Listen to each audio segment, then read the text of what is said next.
Years ago, I, like many women, suffered a miscarriage.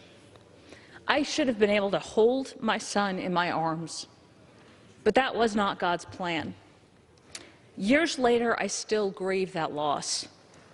And not the loss of a generic cluster of cells, but an actual baby who would have been about this size. My son had his own unique set of DNA, fingerprints, blood type, and a heartbeat. Every marker that we use to identify a human being.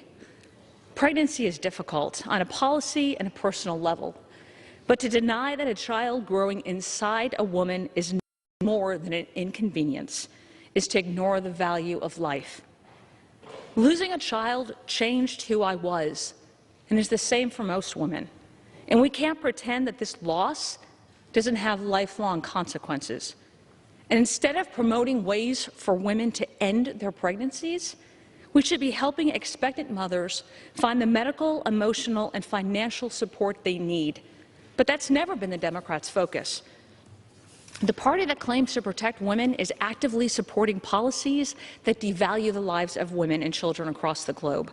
Their policies have turned the human trafficking of children into a multi-billion-dollar industry and supported a terrorist regime's Afghanistan's takeover that went from educating and valuing the contribution of women to whipping them in the streets.